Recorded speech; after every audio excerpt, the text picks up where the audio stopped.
I prostrate to the Arya triple gem.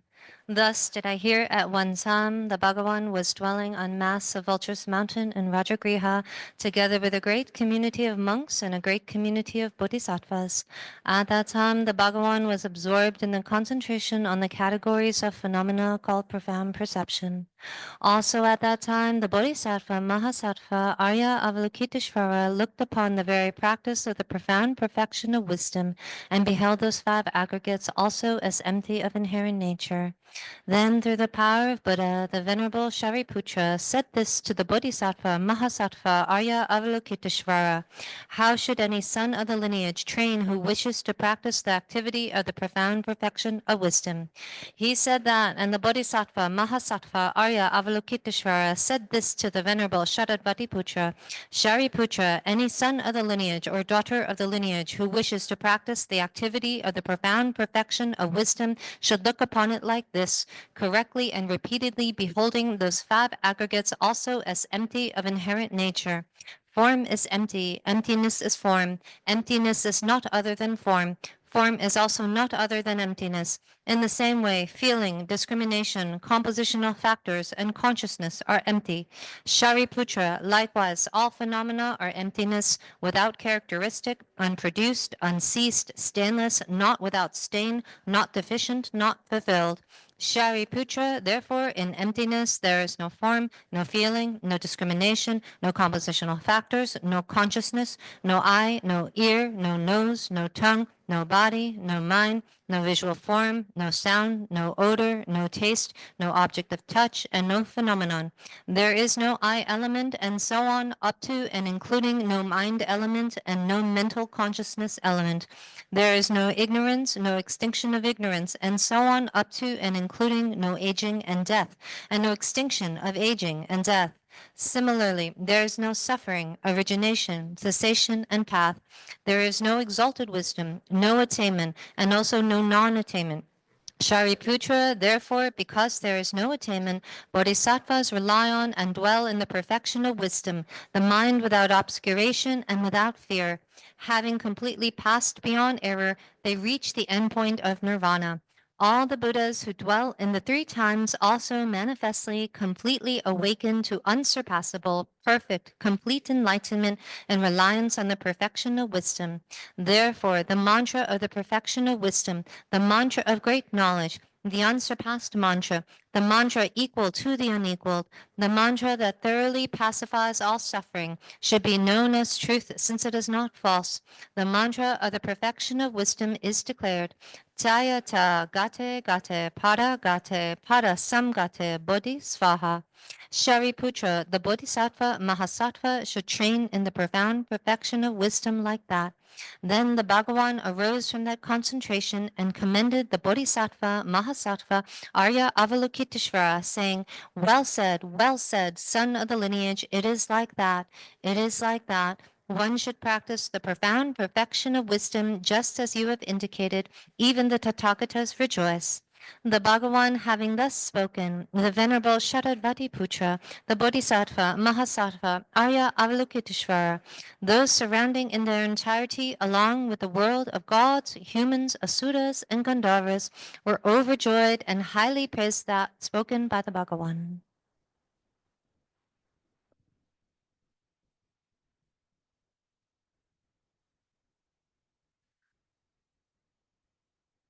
Ngisangi chudang tsogi chonamba chanchu pardo dani gyatsa. Suchi dagi chonyengi pesonam kin jola vancha sangye jo shok sangye chodang saki chognam la jang cho bandu dagni gyap suchi dagi chonyengi pesonam kin jola vancha sangye jo shok sangye chodang saki chognam la 장처 바드닥니 겹수지 다기 전행기 배서남기 드라라 반처 성겐조 파소.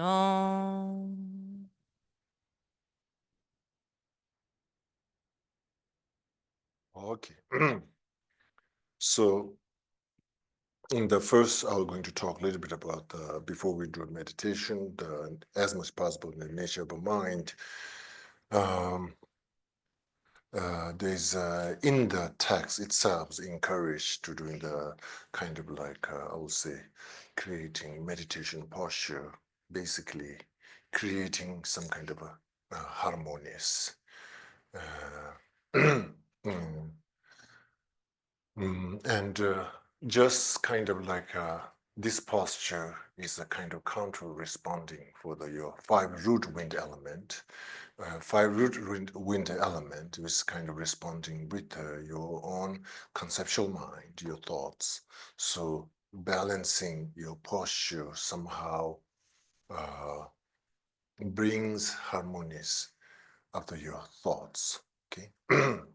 So first, let's kind of like, without kind of thinking what I'm going to think, what I'm going to do, what is it, just simply just simplifying your thoughts through simple meditation posture creating. Okay.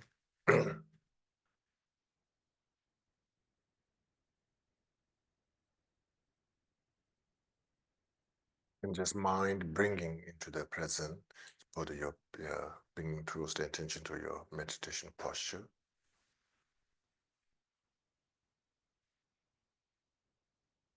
Non-analyzing, just merely observing as much possible to being into harmonious your posture.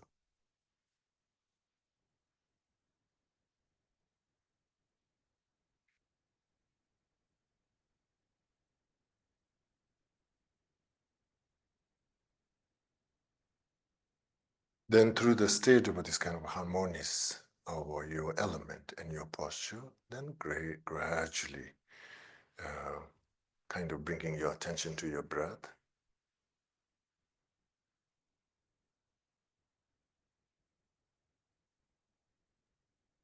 And just simply observing, not analyzing, just simply observing, not necessarily count.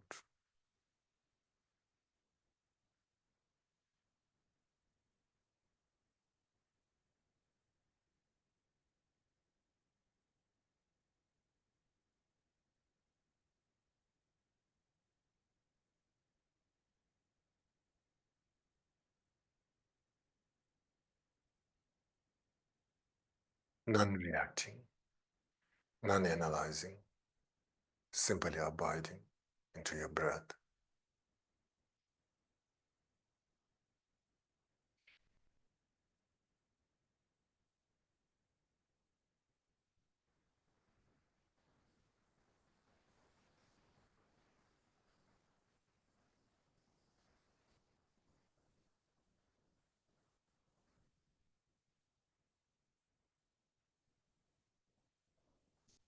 Then through the state of this awareness, then gradually cultivate faith and devotion to the refuge field and a loving kindness towards the sentient being.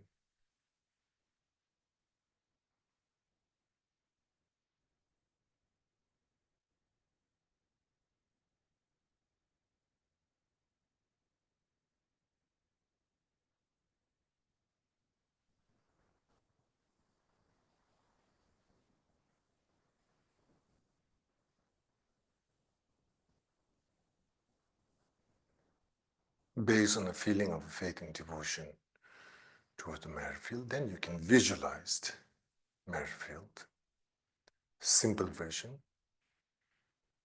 In nature, in your guru, in the aspect of Buddha Shakyamuni, in front of your space, surrounded by Buddhas and Bodhisattvas, and you are leading infinite sentient beings towards to that merit field.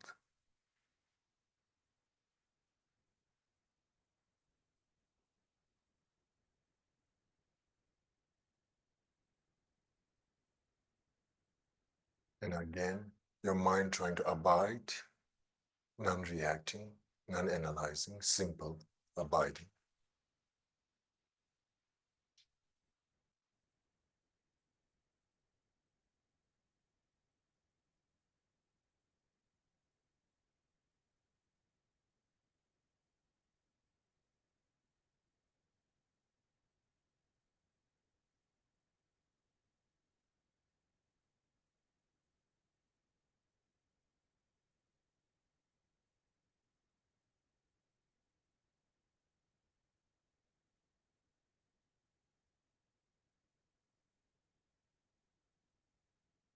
through the state of your heart connection towards to the merit field and your openness of your heart towards the sentient being, then gradually dissolving the merit field into yourself.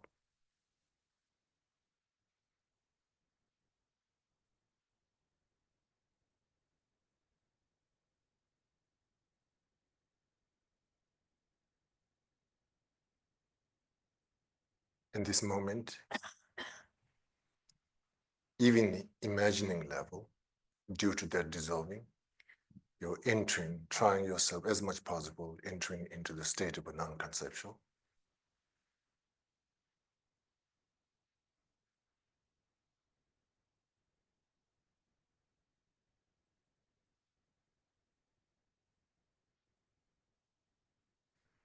Your discernment kind of reduced.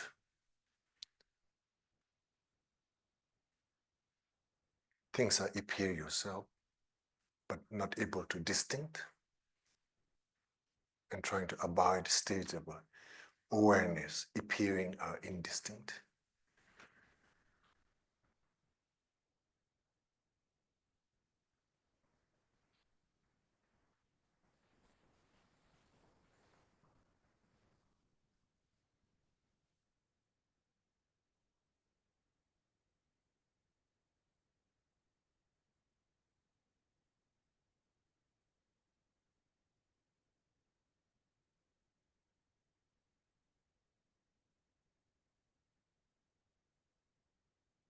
At the meantime, no reaction, non-analyzing, no confusion, no doubt, no questioning, just abiding in state of your awareness. In the appearance are indistinct, feelings are indistinct, awareness are indistinct.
And then gradually, if you notice,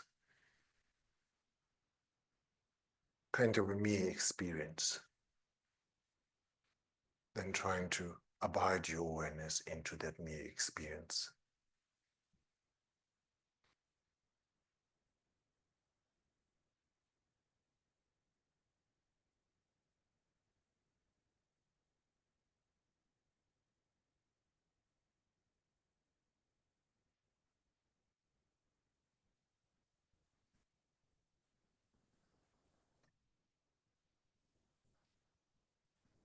Then if there's a mental wandering interference, then again notice, and then gradually bringing back your attention to that appearance, me experience.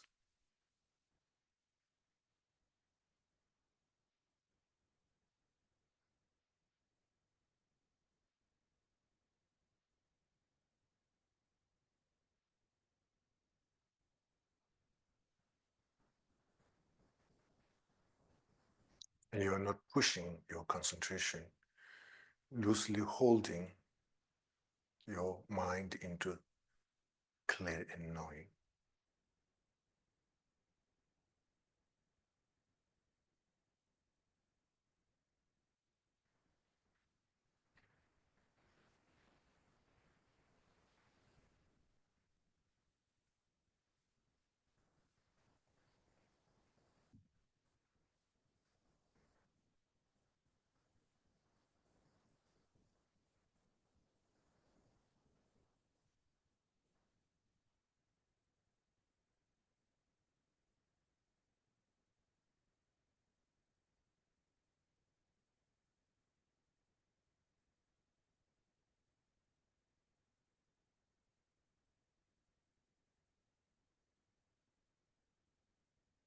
Once again, if your mind is wandering or mental sinking, bringing back your attention to the nature of a mind.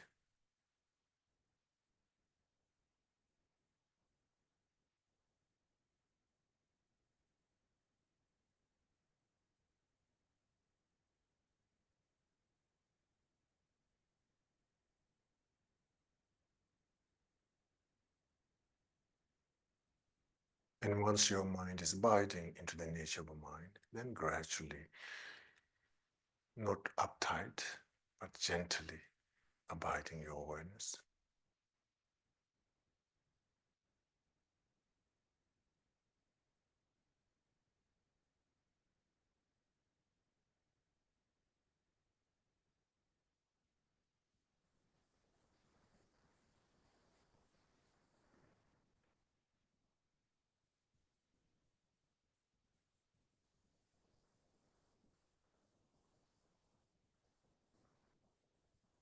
In the state of abiding, if there is an interference of any kind of mental wandering, then at this moment, observing the nature of that wandering mind and simple analysis. What is that? Just giving attention.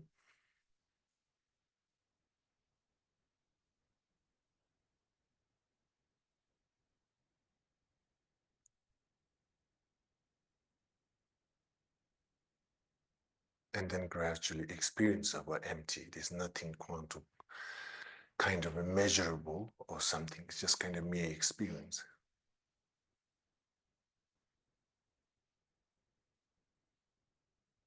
And back to abiding.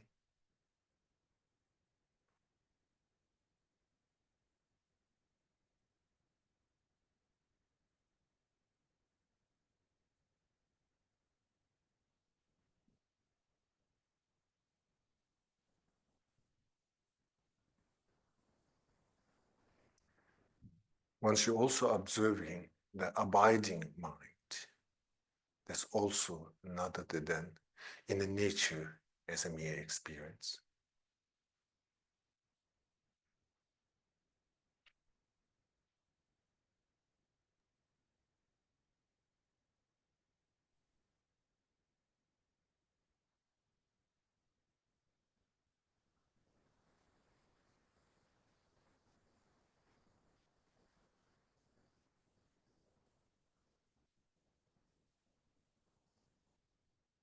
Then gradually there's no difference when you observe both the abiding and wandering, just comes down to the mere experience.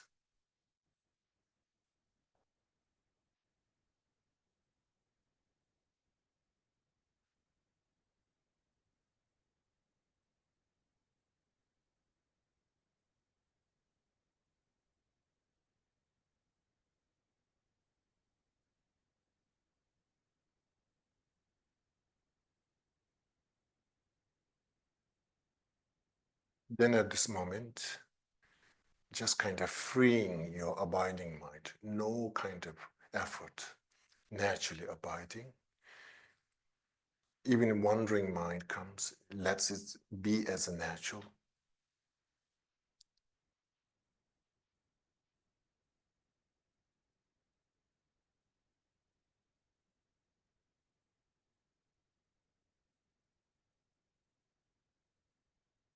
And just going more deeper, more pervasive way of seeing the conventional nature of a mind.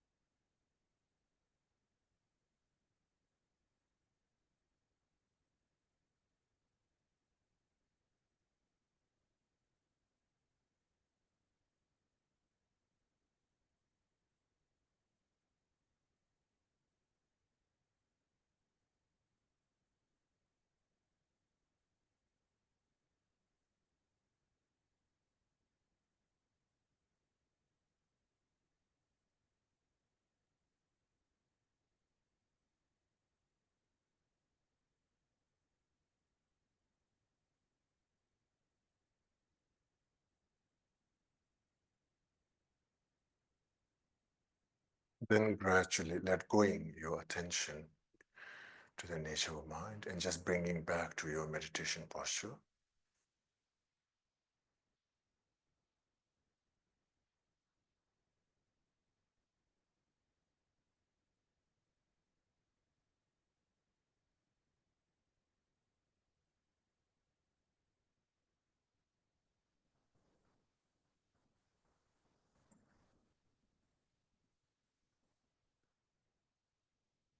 And just bringing into the present awareness, non-reactive, non-engaging, simple state of awareness.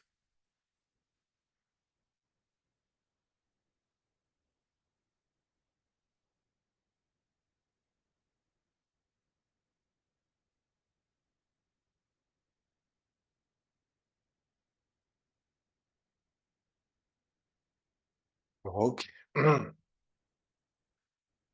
Okay, you can relax with a full Indian food. Okay, okay. So, kind of like roughly going through the kind of stage of a meditation into the nature of a mind. Okay, so uh,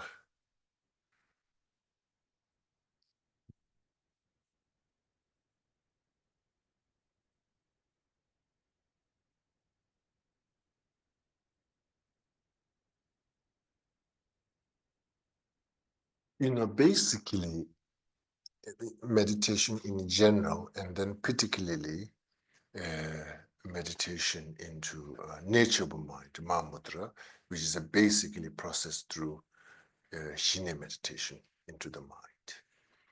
And Shine means peacefully abiding, Shiva Neba, calm abiding, is not necessarily concentration. And concentration is just kind of a method. What we want looking is a qualitative state of awareness is a calm abiding. Okay, concentration is just kind of method training, just training.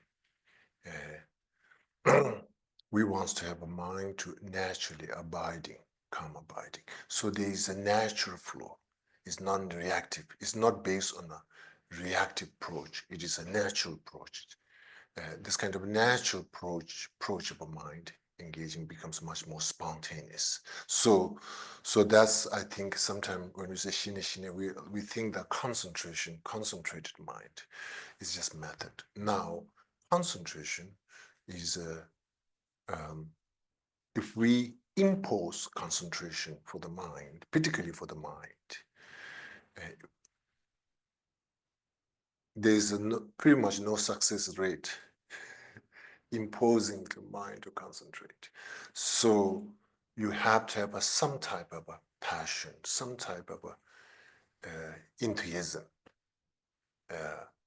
towards to the wherever you are concentrating or the object. The object becomes something that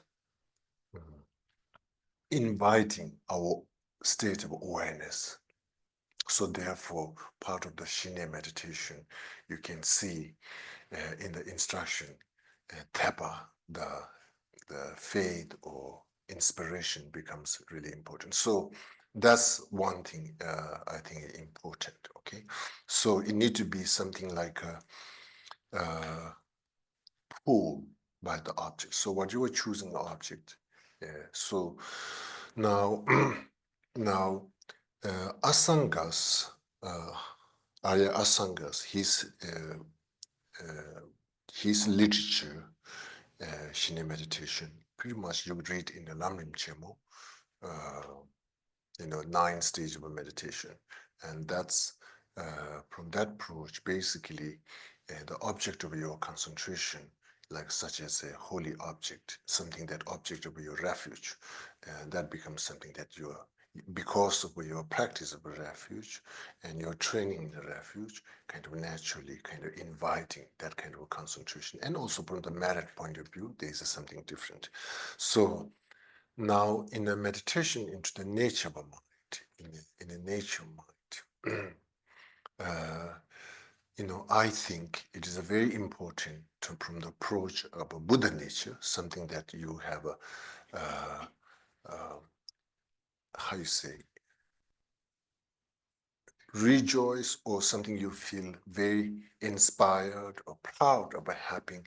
Your primordial nature of mind is free from all the habits. By nature, fundamentally, is all the habits are just temporary and having full potential to becoming fully enlightenment. So that inspiration becomes the key element for meditation into that inspiration becomes kind of like inviting and pulling your toes to the meditation and nature of our mind. So therefore, I think we have to have that's something that's really, kind of like takes your attention. Now over here, uh, meditation into the nature of a mind. So maybe you say like, is a mind is like a mindfulness of a mind? If we ask that question, are we, meditation in a convention is a mindfulness of a mind? I, I think in Italy, this question came. I remember I say it's not mindfulness of mind. Today I like to say it is a mindfulness of mind. Okay. So I feel it is something like, I don't know why in Italy I say it's not mindfulness of mind. It's more than something, I don't know. Today, I think it's a mindfulness of mind. Is when there's basically what I mean, like a mindfulness of a mind. Now, it is not some kind of like anyway Rangrik, self-cognizing consciousness. It's not something like that. Is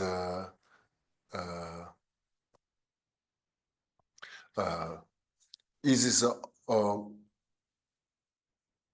basically in the Asanga approach, there is a very designated holy object concentration, kind of like a simple, straightforward. And I think when you have that kind of external object to concentration, maybe kind of like at the beginning to kind of like getting into the concentration practice, maybe much more easier, maybe for long term, kind of like a consistency and stability. I'm not sure, since it's a kind of, you're doing that kind of concentration training, come abiding externally. Now, meditation into the nature of mind as an object, which you're taking, is very difficult to kind of establishing your object of your concentration, come abiding, very difficult, once you're able to establish that. And then I think consistency and the stability of your concentration or come abiding, I think is a much more natural flow. So there's a two, each have its own kind of like benefits and things like that, okay?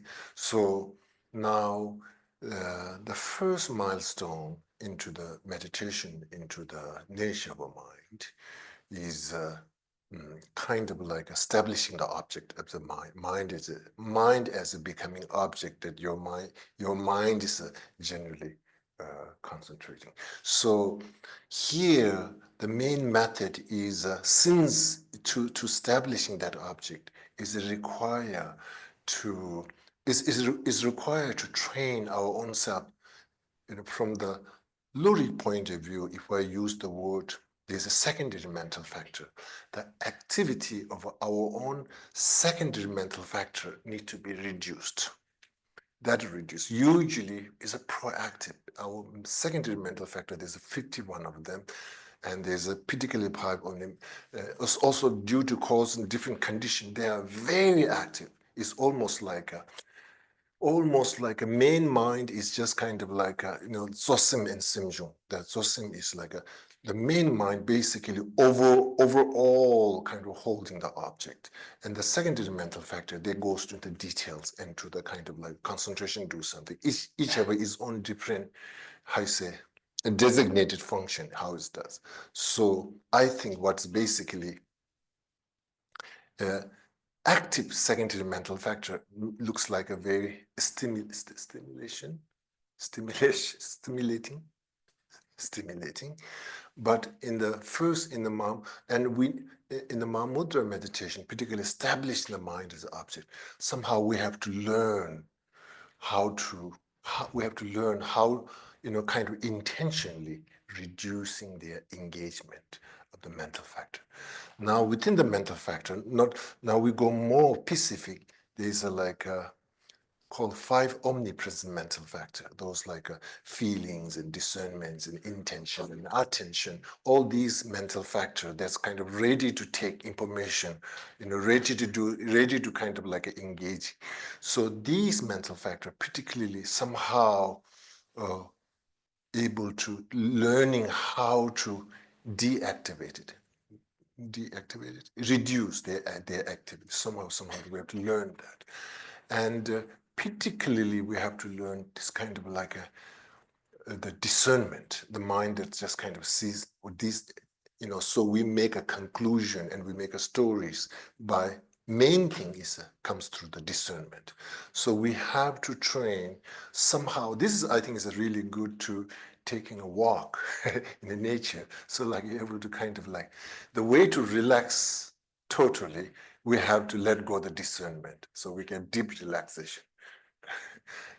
If you're able to go, so discernment is the key thing. Somehow we have to train ourselves, not only in a meditation cushion, in the mind that somehow it have a breathing, it have a kind of a hold and it can kind of release. So right now it's much more, most time maybe hold.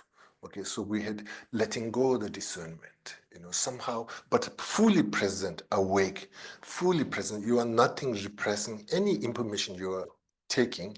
Nothing is repressed, fully opened. You are fully aware, but discipline over here is a discernment reduced. Due to that, your feeling and response also naturally reduced. So that's kind of one thing that although in the instruction in Mahamudra says that after the dissolving the merit field that teaches grew into yourself, then you have it used the typical terminology, appearings are indistinct. So this, although in a meditation cushion, that's the PCP, but in a generally, I think we need to train somehow. I think generally our state, sometimes we are too much into that because they're so spaced out. So it have an element of a little bit spaced out. It have that element, you are awake, you are present, but you don't know what's going on. And time to time we have to kind of get that from inside discernment able to reduce intentionally. It's not by influence, but intentionally, just trying to reduce and being into the state of awareness into that things, then able to let go back to discernment. So that kind of a yoga of a mind, yoga of a discernment, I don't know, that kind of something that you can really, so basically what's happening from the mind and mental factor point of view, you are giving full space for the main mind when you're kind of reducing the discernment, its own activity. It's just kind of again, this whole thing is it's basically when main mind, you kind of not overshadowed, not hijacked by the secondary mental factor. It's then there is a more kind of alignment of basically your sense awareness and your mental awareness. Is basically alignment in terms over here is not necessarily, it's much more harmonious state of your sense awareness, and your mental awareness is not kind of a telling for your sense awareness, look after something. And your sense awareness is not necessarily telling to your mental, hear something. So there's not that kind of alignment, and without any kind of state of expectation. So this is a time to time your mind needs to get into that state. So that's the kind of the movement. That's the kind of you're creating that, because we are staying too much into the state of just kind of discernment and analyzing. So that makes very kind of like active and engaging, but in the long term, it not necessarily be a healthy. So we have to have a getting into the Nawapempen appearance in distance.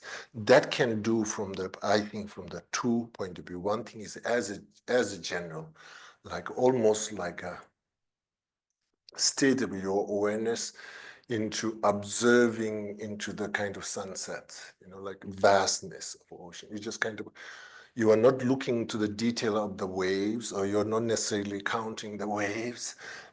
You're just kind of like that open awareness, state of open, spacious awareness, just kind of like spacious. Basically, I think that terminology is good. Being too much into the spacious awareness also not good. You become dullness. You lose the quality of your analysis. So, but I think this moment is very good to being into the state of spacious awareness. Okay, now that's kind of like an off session if you can be into the spacious awareness. In the meditative session, you kind of like a state of a non-conceptual, not necessarily encouraging to be the spacious awareness, but trying encouraging state of a non-conceptual in the meditation session. Then through that is not necessarily you are projecting nature of a mind, but due to thoughts kind of like a pause related with the past, thought related with the future, hopes and fear kind of pause due to that kind of like a seizing of hopes and fears. And at the same time, your mind is kind of rest and not kind of like also looking for nature of mind. So these three things together is naturally, not through analyzing, naturally, through the patient, naturally, opens up to kind of witnessing, not necessarily describing, just kind of like a more intuition than the conceptualizing. There's some kind of like a clear and knowing, or whatever we're going to call it. Okay, and there's a naturally kind of abiding into that state of awareness.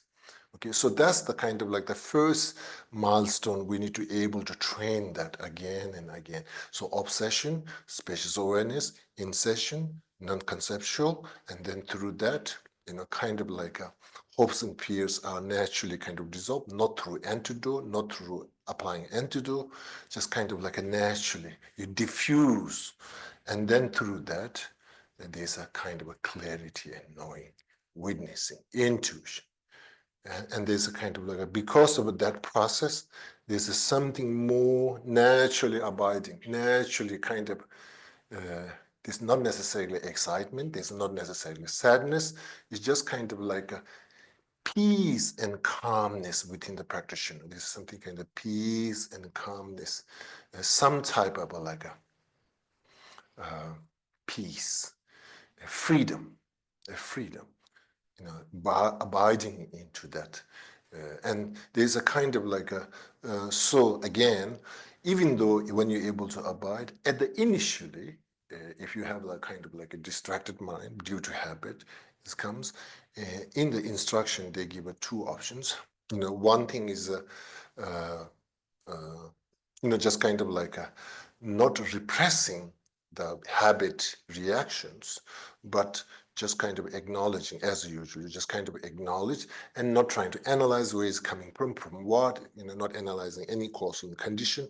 And then through acknowledgement and kind of diffuse that habit reaction. That's, and sometime kind of like almost like just cutting through, just kind of cutting through, straightforward cutting through, non-engaging into the habit of reaction. So these two is depends into the individual practitioners. I think in the instruction, it doesn't say you have to do this first, do that second. There's nothing. It's like optional. I think it depends as an individual practitioner at the beginning. Sometimes the kind of just by acknowledging you might able to have. Sometimes we need to kind of just straightforward face it and just kind of like a drop it, cut, although it used the word cut, but I think almost like a dropping.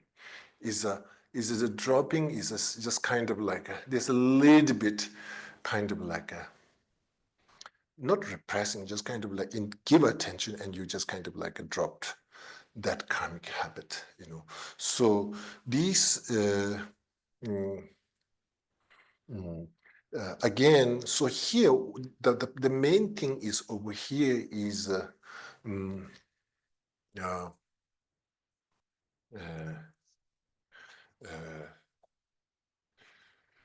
that uptight, basically, I think karmic impact into ourselves is naturally we are uptight.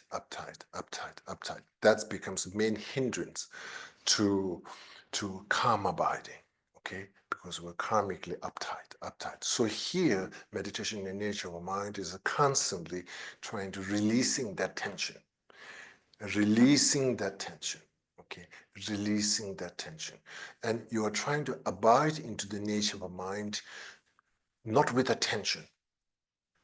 And sometimes it might bring some kind of attention because you want it. There is some kind of desire to abiding, concentrating into the nature of a mind. But so you need to find some kind of a balance. You kind of in the meditation in nature of a mind, main advice is becoming, you never, if you notice any kind of a tension, even if it's a concentration, even if it's abiding, that's you need to kind of like release, okay? And this is like one of them. Tension is the main source of a mental wandering and mental sinking. That tension, that becomes kind of pressure. So somehow able to abiding into the nature of a mind as much possible without tension, okay? And again, I'm using the word without, but it is something that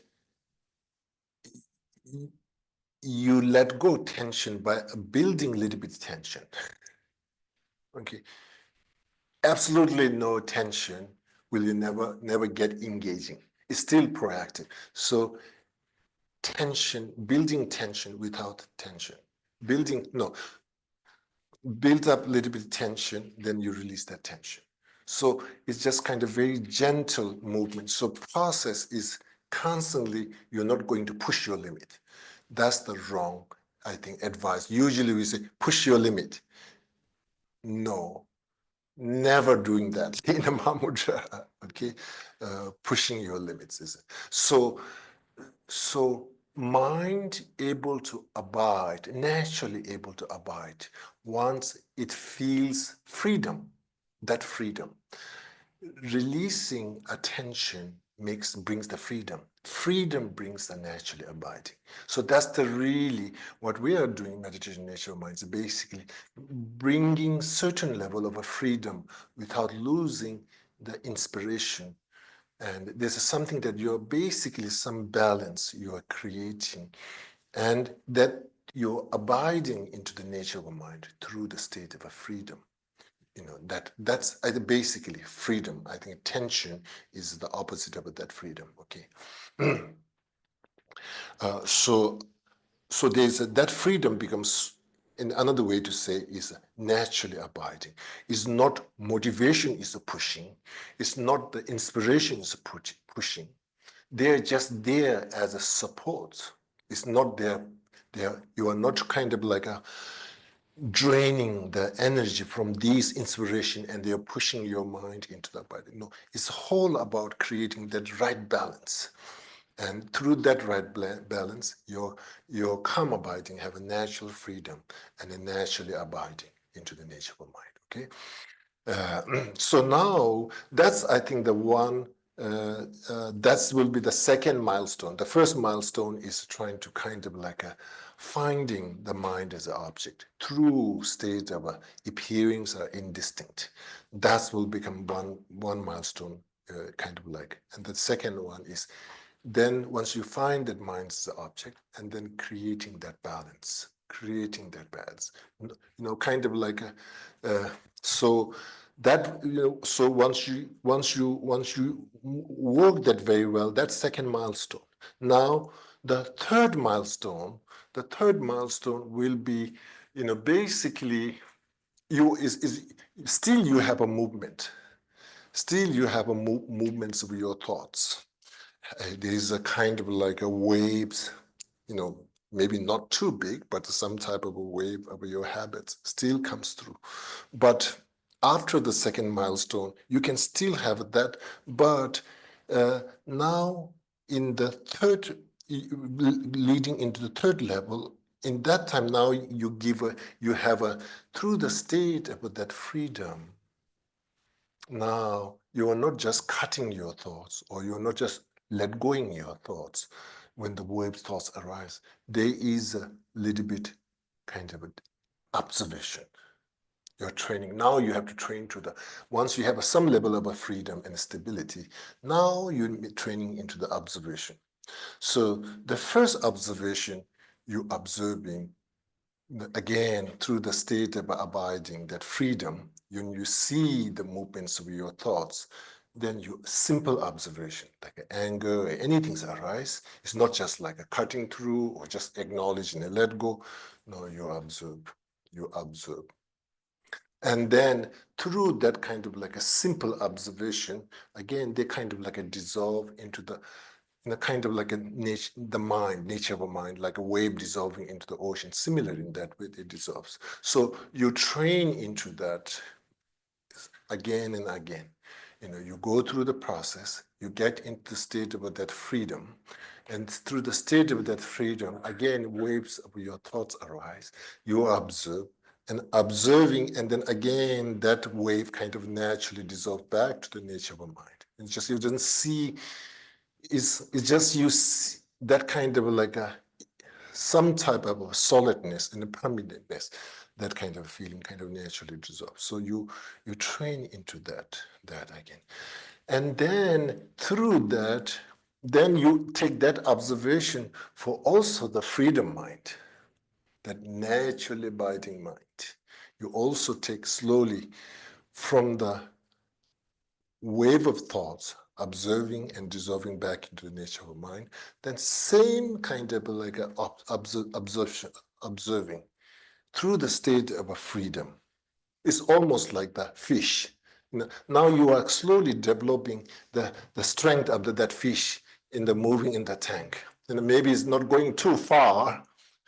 Maybe the tank is not huge, whatever. So it's still is already doing that. When it's starting through the, it's not creating the waves of not disturbing that water in the tank, but it's already starting that first observation, that movements with your reactive, your kind of karmic habit you observe, and then you don't see as like a wave comes and this wave go back into the water. In same way, you see that kind of like a transformation. And then that's, I think, the one thing that's doing that need to be done through the state of a freedom, that certain level of a come abiding into the nature of mind. Generally doing maybe not that much affected. Okay. Now then slowly, when mind is even naturally abiding, is kind of calm, and then you're observing that mind itself, kind of looking into his own nature. So you slowly, the two same process of observation, but you are taking that observation in a two different state of a mind. Through the state of a calm abiding, through the state of that freedom. One is a karmic habit reaction, observing. One is the state of just abiding itself. You're trying to observing. So basically, you don't see so different between the two, the abiding state of a mind and the reactive state of mind. Once you're observing, and when they go back to the mind, just doesn't see that much different. It's just kind of different manifestation. Just kind of like, and at that time, basically when that recognition happens, the freedom of your mind, that through the state of freedom of your body, that becomes much more deeper.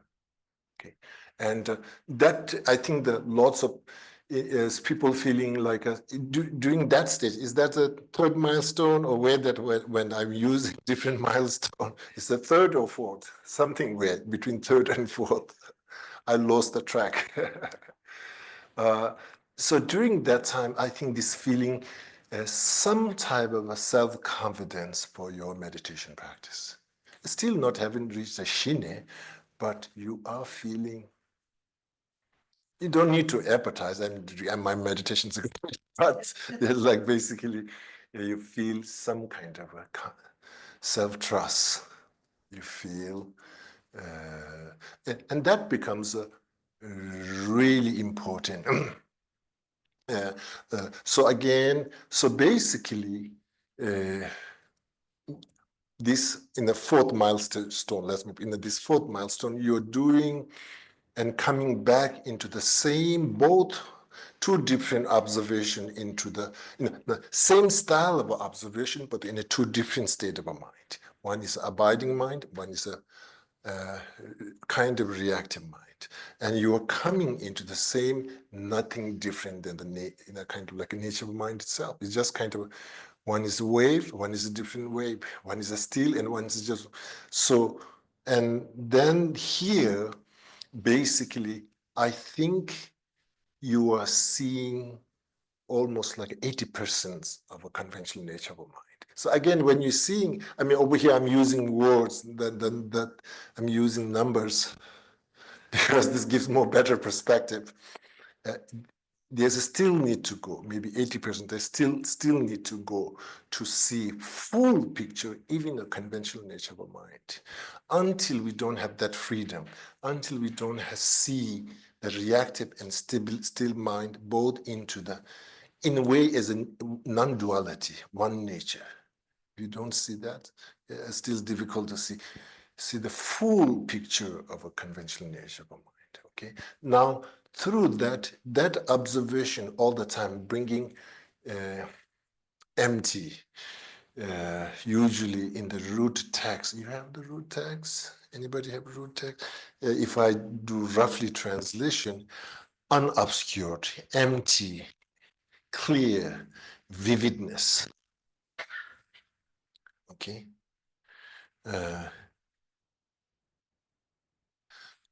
So Madip Tongse Shigiwas. So basically that's also in the meditation. Of course, you will not going to say this is just kind of describing into the fourth milestone through some type of observation you take through the state of that freedom mind, naturally abiding. You have that kind of like the depth of a conventional nature of a mind, empty, unobscured, vividness, and clear. So that's just kind of like your now kind of like a meditation in nature of a mind, so-called object the mind, more kind of evolving through your concentration is maturing. You're observing the object, the mind, so-called observing the mind is more evolved. You have a more kind of like a clarity. So in the fourth milestone, that's the kind of like the important part, that Madiba, unobscured, empty, vividness. Okay, and during that kind of through the observation, when you get that kind of like experience, that's called like as mentioned, some type of, maybe in the ninth stage of a meditation, maybe it's more number 8 or something like that. Okay, so you have a much more better. Now, then after that, once you get up to here, very good. Then the next level is, again, you can have still some kind of movements of your thoughts, and you're trying to abiding into the nature of a mind. Still, you can have that movements of your thoughts, but meditator doesn't bother it at all. Even it doesn't give it any attention, just kind of like all the movements of there's almost like it's It's just kind of like a really confidence. Now it's like a really grounded due to the grounding your calm abiding mind. And just even the movements of the thoughts, there's a not necessarily, it is not ignoring, it is a noticing, but there's no any kind of observation. So then basically, after fourth milestone, during the fourth milestone, there's some kind of observation. You bring that muscle, and then after that, you basically even drop observation. No observation. Still reaction, that kind of like movements of your thoughts while you are come abiding into the nature may happen, but it's okay. It's totally okay. Just kind of like it's naturally going back to the once there becomes like a total effortless state of calm abiding, and then that kind of furthermore you release, you free yourself from the more subtle tension. Due to that, benefit is a now 100% seeing the whole conventional nature of mind. Let me put from the number point of view. Okay, so in that time, it's not so much, again, in the text, it gives you a similarly a description, unobscured, empty, vividness, and clearness. Now, in this moment, it's not so much object as a mind, but it's transformation of a mind itself, the observer. Observer itself, you pretty much your feeling is not so much something. So basically, in that stage, you almost, although it's Shine meditation, it's not Hangdo meditation, but you're some type of a duality is close. So it's much more observer having that kind of like a without a reference, observer becomes kind of unobscured vividness. Here, that becomes like the, the uh,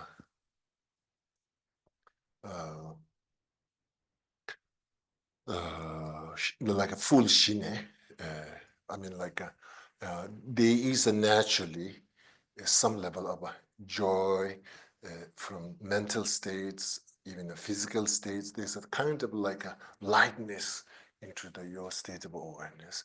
There's a lightness and light. So there's this kind of like, although you are still in the realms of a karma, regardless, there's a naturally lightness, naturally light. So basically, it still have a session and off session, that kind of like a duality can be there, but still not so, how you say, uh, not so, uh,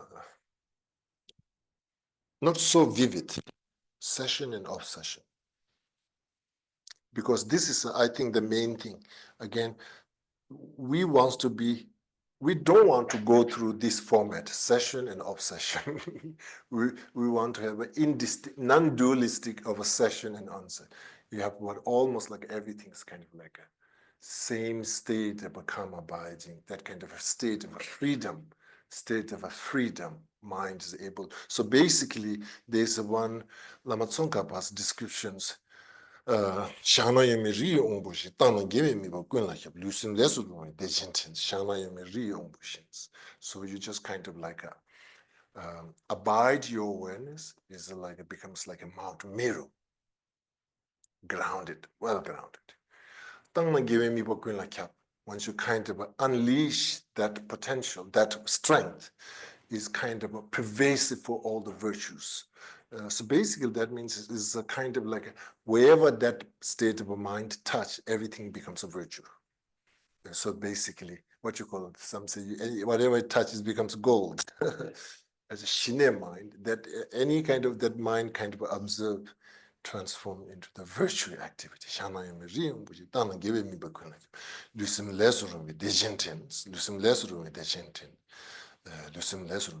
So that's so here now. This Vincenzo Chugigel sense, this author says here's sometime we are in that time still is under the influence of ego grasping. There's still ego. You haven't seen the ultimate nature of a mind, so there is an ego. Ego will go into trick. So this Penchelo Sachi, sometimes some individual claim, and I don't know who will going to claim. He said, I don't know. Once you get in that level, you don't need to prove for anybody. Okay, so maybe possibility. Some people may be trying to prove in a great meditator and I see the ultimate nature of mind. So, there's he mentions in his text, sometimes there is a different, due to the subtle ego influence, claim or like kind of like, even not claim, but even yourself kind of thinking, oh, I might see the true ultimate nature of my mind. Even don't have to, you claim for yourself, and that can be also danger. Self-deception can happen to deceptions of feeling that kind of profound experience as an experience of seeing the ultimate nature of mind. So possibility of some self-deceptions. Okay, so he's just kind of like a meditator. He says like, like make sure you don't caught into that self-deception. It's not kind of like bad intention. He's just having this kind of really profound experience. It's very innocent. But if you caught into that, you may not able to make a more effort to, it's just kind of like a hindrance to further progression, to seeing the full picture, the ultimate nature of mind. That's it. It's nothing harmful. Intended, okay, just innocent. But it have a, it is an innocent point of view because it don't have a not so much grosser level of an intrinsic view. Let me put this grossest level of intrinsic view. This intrinsic view have, I think, layers. I think intrinsic is one, not necessarily one description. It have a layers. It have a layers. So even in that state of a meditator, kind of,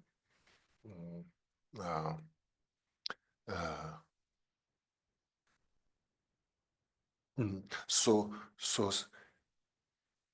that self-deception is self-deceived, or what you would call is it have some kind of logic background. It have something that's individual practitioners experience, kind of giving that kind of like a hint for practitioner, him or herself. So it is it have almost like a kind of like emptiness experience, basically, because of a absence of a grossest intrinsic view. Due to freedom, state of awareness about that freedom, you haven't feed that grossest level of intrinsic view and intrinsic. So therefore, it have some kind of like a almost like an emptiness experience.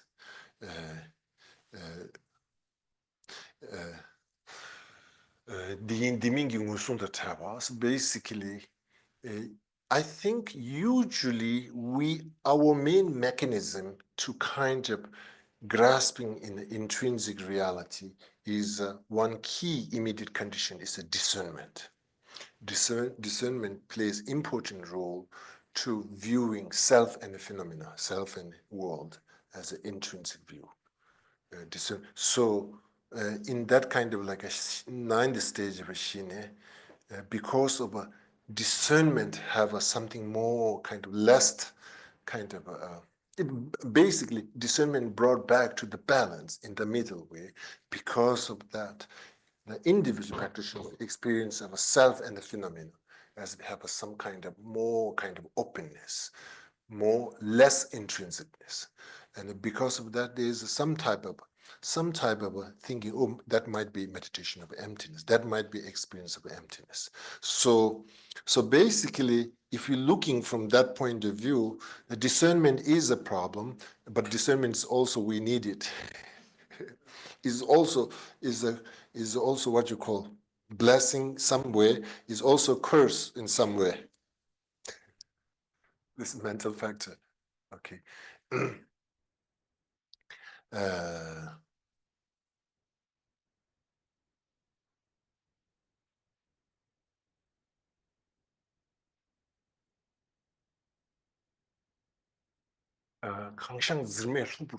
So because of that, the individual person's practitioner's character is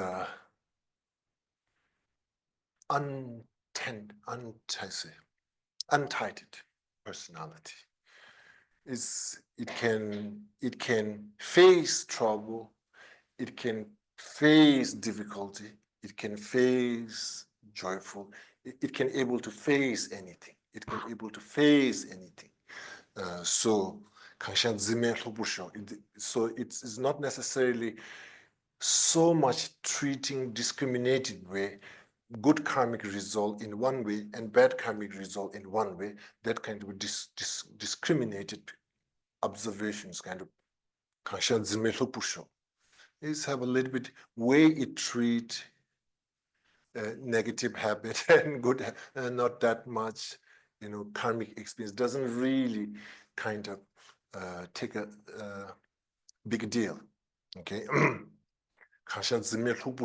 Somehow it is a fully aware everything. It's very fully aware, but fully aware also conventional reality, but not so much making that kind of ultimate conclusion is a dropped. Is kind of like a living as it is. Fully pay attention, fully aware, information are fully processed, but your response is much more neutral. So kind of awareness equanimity, emotional equanimity, awareness equanimity. I'm sure maybe I can say that because I have accents. You can say emotional equanimity, awareness equanimity, equanimity. Okay, yes, thank you. I can say that. Yes. So something like that individual can have that kind of like a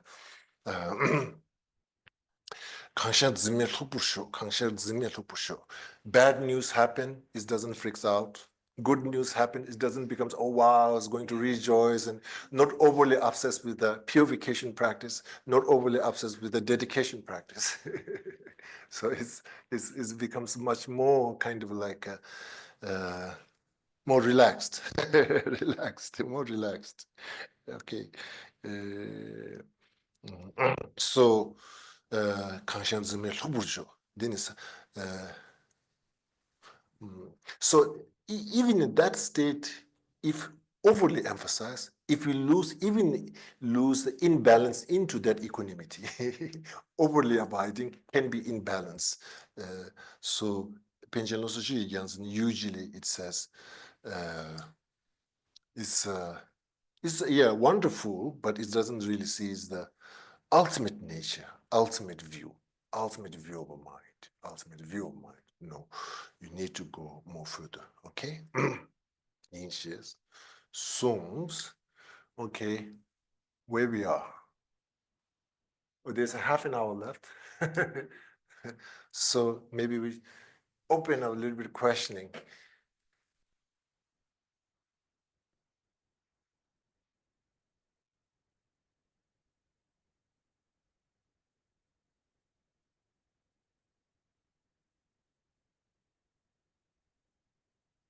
In Namayeshi's book, he just talks about the conventional mind. Is the definition clear and knowing, but it seems like the way he talks about it, to actually begin to have the object called the clarity, not just the thoughts chatting away, is quite subtle. So will be quite subtle then, wouldn't it? If you take it through the 9 stages, at what stage do you think you might have actually the object be the clarity of the mind? Maybe the 5th stage. So it's really advanced. I mean, Venerable Rene said he spent 2 years, maybe 6 months before he got to that stage. So that's how long it takes all day, every day meditating just to get the object called the clarity of the mind, the conventional nature. Is that what you're suggesting? I think New York can be 9 months. Right.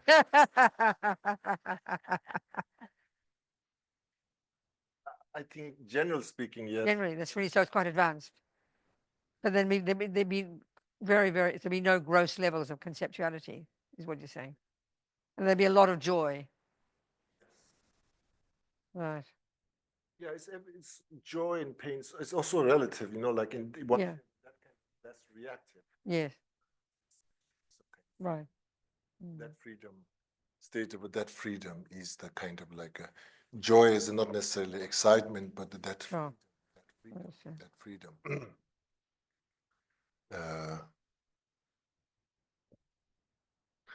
A friend of mine wants to do Shinya meditation in Kopan. So she wants to do Shinya meditation. And she said anytime when she starts her session, there's airplane takeoff from the airport. Wow. Just because the airplane straight go from the Kopan. So remember, in that 9 stages, at what point would at what point would the sensory consciousness be subdued? Quite advanced, more than the 5th. Sensory. I mean, that your sensory consciousness has ceased. That's what happens, isn't it, through the stages? Eventually, sensory consciousness ceases. You get to a more subtle level of the mental consciousness, no? In the 9 stages, I'm talking. I think there's a session in off session. It depends into the session. I'm talking about in the meditation session. Meditation session in an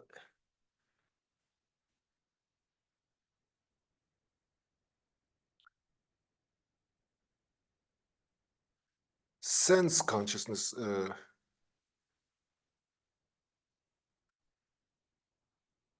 I mean, like it is a minimized sense awareness during the concentration session. It's almost like we will say Nala Manyepa. Nala Manyepa means like when you describe this kind of like a 7 mind.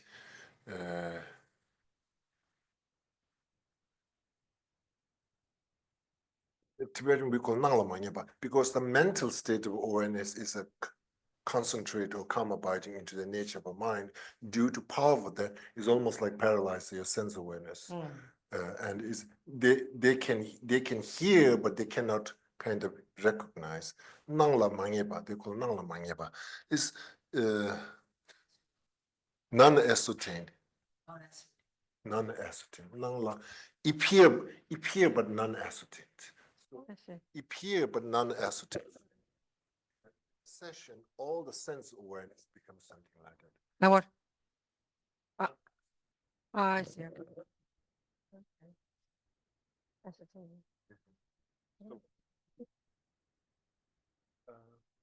I think, I mean, like it have its own depth, maybe can start from the 5th stage.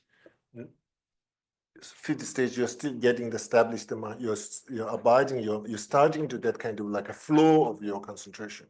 So because of that stability, its effects for your sense awareness, not able to ascertain. It's just kind of side effect.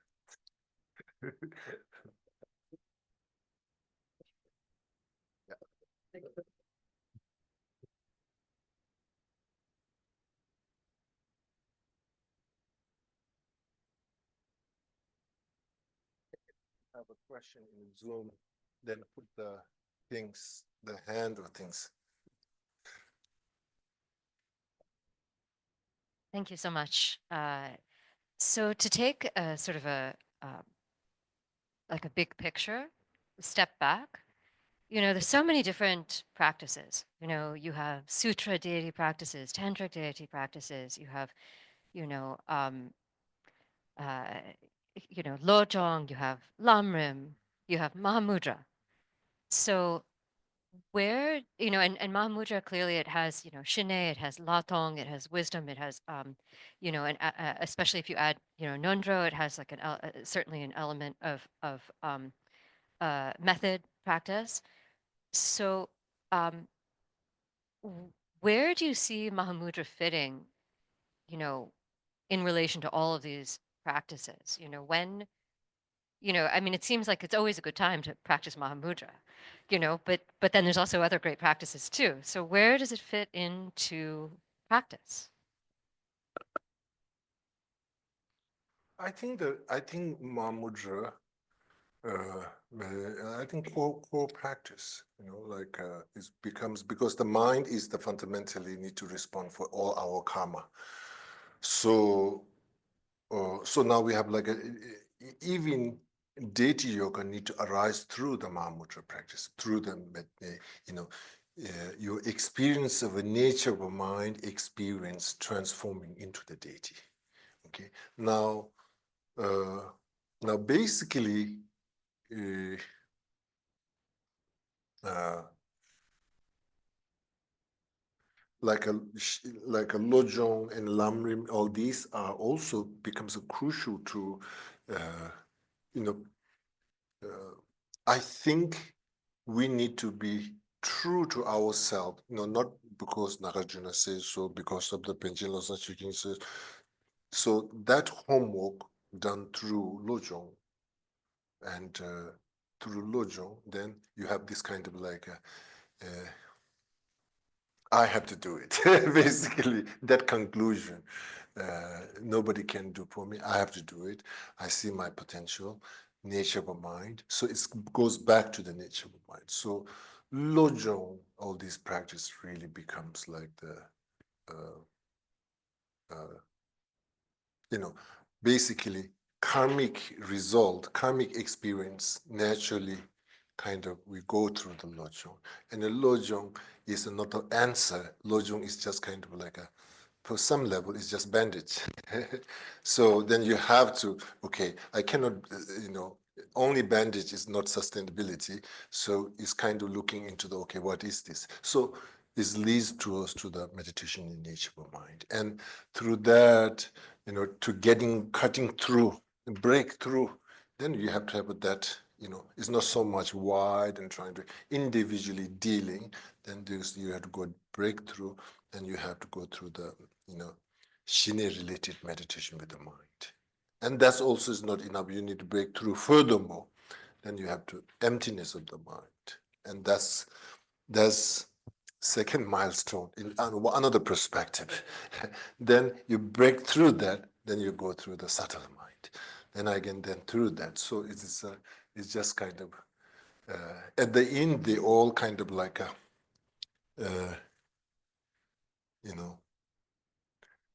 leading to the same direction. Yeah. Yes. Thank you. Yeah. One of the participants.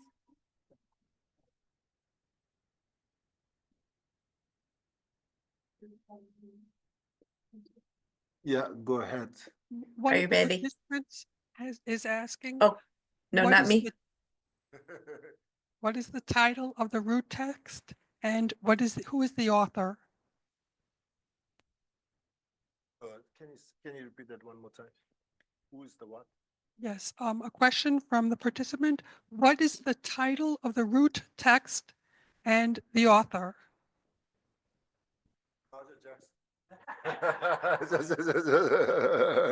No, I mean like the title is long, so I think let me tell. Highway. What Roger translate Gandin Kagi Chagjin Sawa Gavi Shunglam. Yeah, highway what? Highway with the Concord.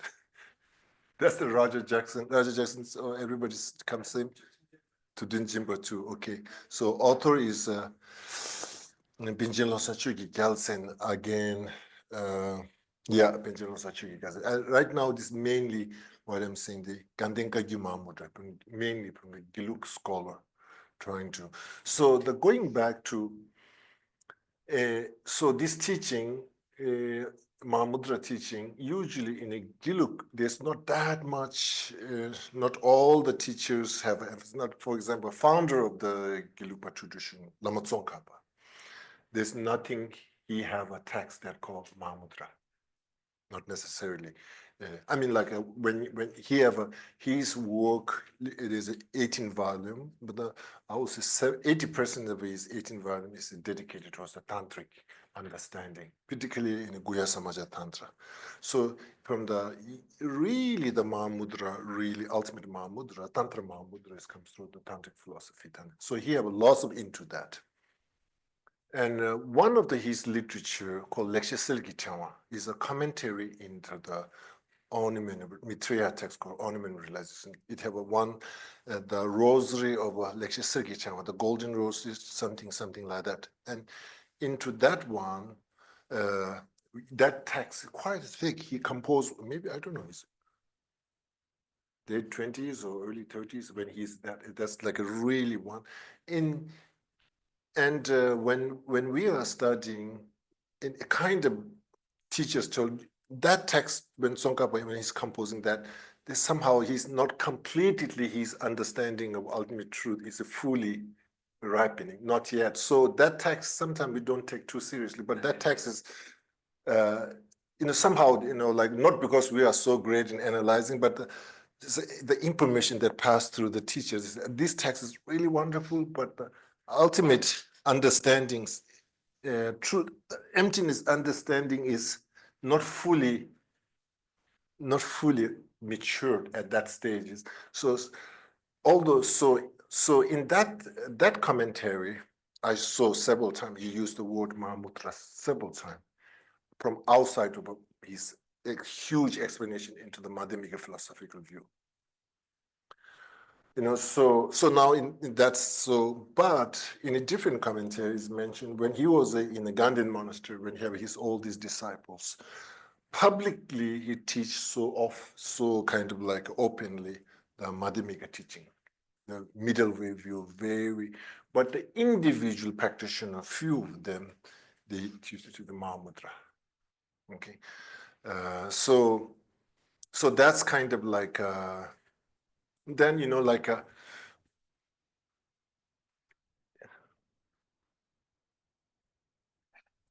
maybe Roger Jackson's his translation in his book Mind Seeing Mind, maybe he might have done some analysis like why Tsongkhapa at that time kind of individual who are, and sometimes we have these kind of things like sutra teaching more publicly, Tantra teaching more kind of like selected. But at that time, Tantra teaching is also well established. So it is not necessarily clear light mind teaching that point of view. It's not necessarily looks like why he had this teaching of Mahamudra. There must be something different instruction he's giving for individual person who are fully ripening. So again, anyway, that's like anyway, we don't need to analyze what he's doing. And like, anyway, something like that. Okay, just leave it there. I'm trying to speculate more namtok. Okay, so that's the situation. So anyway, if whoever you're asking this question, if you can just, Roger Jackson have this book called Mind Seeing Mind, and also Lama Yeshe's Seeing the Nature, the title? Mahamudra, How to Discover Our True Nature. How to discover our true nature. So that will be, maybe Roger Jackson will be too complicated. Sorry. First, go with the Lama Yeshe's book. Okay.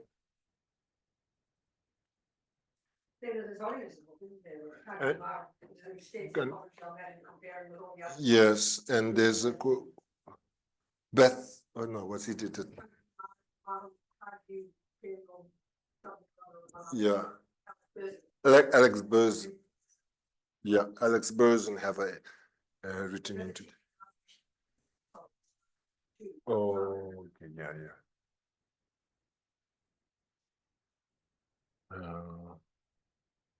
Okay. Yeah. One more. You ready? Yes. Yes. Thank you, Rinpoche. I think so simple, my mind's so simple, but where I keep getting hung up is to have intention without influencing. I don't know how to do that. I don't know if you have an example or any more tips about that. Intention without influence. Yeah. I mean, like reduce slowly. I mean, like from the beginning, we cannot do that. you know, intention without influence, habit influence. I think you mean habit influence. Yes, habit influence.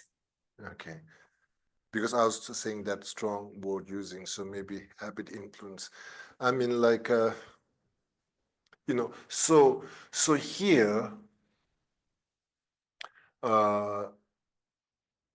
if we put in a step, now first we need to try intention without influence of eight worldly mundane concern. That's I think the first training. So you look from the don't want something 4 things and want it 4 things. So there's the 8 things. So maybe choosing, this is first thing you look through that first training, like how much the 8th thing is that kind of demand from ego. So kind of a little bit complex, but somehow if you feel like it coming from the state of a very much self-obsessed, coming through very much self-concentrated, there's nothing wrong with the 8 things by themselves. When it's integrated with a, kind of narrow view of a narrow entrance of a self. So that's where it becomes more kind of like destructive. So I think first, I think training into that first, we have to constantly look at any kind of intention comes up. Where is the hiding? There's something is hiding somewhere. You need to fight that the hiding, there's something is hiding behind. But in the front, it gives you a very good presentation. The intention is really good presentation front, but you have to look for the intention, what is not saying part. Don't listen to what it says. Look for what it doesn't say. There's something hiding behind it. So you have to find that, and then, okay, then you kind of look what the presentation looks like. Influence is the influence all the time really is hiding somewhere. It's hiding somewhere. So it's what you call, sometimes there's some book that you have to find something in the middle of the so many drawing. And that's it. So for training for stopping slowly influence, so-called influence, there's something hidden agenda. Hidden agenda of the part of the intention. We have to find that. Yes. Yeah, so mind is so, it justifies intention, motivation is justifying something. And the logic looks really reasonable, but something behind it, something hiding. Thank you. I think good. I think somebody else has a question. My people college secret language. I don't know what you're talking about. Yes. They all understood.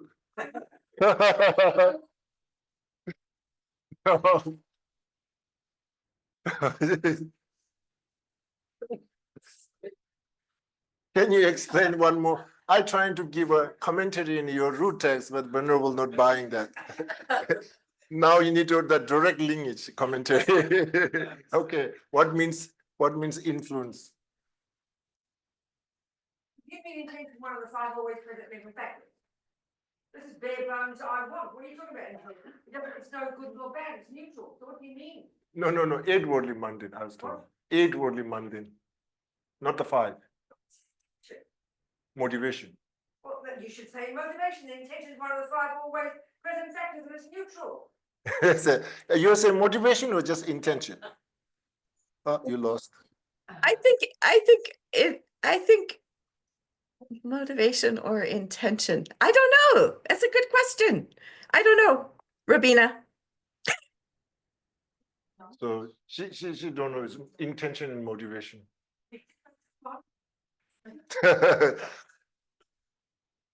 I think you mean like you are not mean general motivation and general intention. You doesn't mean that, no. You are mean like your own day-to-day life. Decisions you make. Yeah. Any. Based on influence. What does that mean, influence? What means influence? Influence is like, well, here's a good question, Rinpoche. If I want to achieve So that's the Venerable's question. Oh, Venerable's question. Venerable, what should my intention or motivation be? When? Let's say I want to sit and I want to work at achieving Mahamudra. What should my intention or motivation be? What's the motivation? Well, the would say this, I'm going to teach her an emptiness and failing that at least renunciation. That's the end of it. Failing less than that, samsara. Come on. Come on, next samsara. Come on. Okay, thank you, Venerable. Yeah, that's it. Yes, thank you.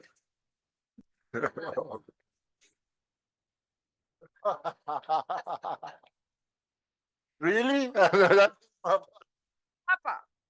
I don't recognize any Tsongkhapa in him at all. Except in our private conversations over breakfast, he sounds like a Gelupa, but not here. The breakfast outside as a gilup, but then somehow after morning breakfast, I become fully gilup. So this morning breakfast was you made really good breakfast. Maybe I need good to become gilup. I need good breakfast. Was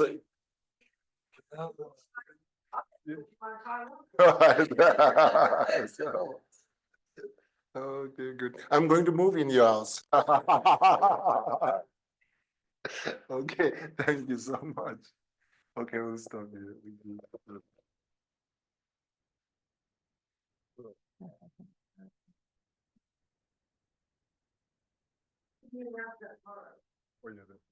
Yeah.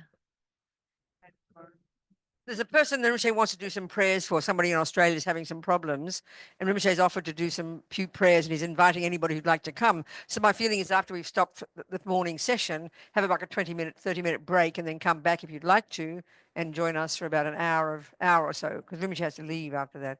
An hour or so of prayers tomorrow. That was the idea. We are here. Recitation of Heart Sutra several times. So it's so good for everybody. But no pressure. If you have, we can relax it. But there will be more repetition of Heart Sutra. Okay.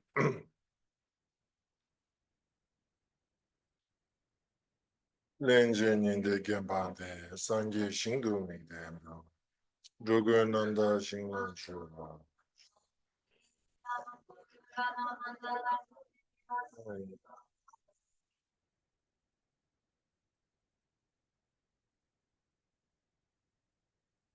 Evadiyano da Lamahasangye Jonyane Dwahachikyang Mahalava Nei Sala Gamasong Jangjop Samjok Rinpoche Makepanam Kegyochi Kewanyam Bame Mayang Gong Ne Gong Du Bewasong. And then the long life prayer for His Holiness the Dalai Lama. The wish granting, wish fulfilling jewel, source of every single benefit and happiness in this world, to the incomparably kind Tenzin Gyatso I beseech, may all your holy wishes be spontaneously fulfilled. And the swift return prayer for Lama Zopa Rinpoche. Fearless teacher and assembly of the children of the victorious ones, Shravakas and Prachika Buddhas, victorious Losang, father and sons, along with the lineage masters, all the objects of refuge of infinite lands, please bestow the virtue and goodness of accomplishing this prayer here and now, holding and spreading the Muni's precious and complete teachings through explanation and practice. You wore the armor of patience that is never discouraged. Incomparable, venerable Venerable Guru, to you I make request. While striving single-pointedly for the sake of the victorious one's teachings, the sole gateway through which all benefit and happiness emerge, and for mother living beings, you suddenly departed to peace. What a great loss. Nevertheless, through the undeceiving truth of the blessings of the ocean of the three jewels, and the great waves of bodhicitta of the children of the victorious ones, may the smile of a reincarnation swiftly beam in glory for fortunate disciples. And the prayer for Yangsi Rinpoche. Embodiment of the three divine refuges who bless us all. Genjin Tenzin, holder of the teachings, may your lifespan last for eternity. May your excellent deeds pervade all of time and space and continuously ripen for the nourishment of myself and others.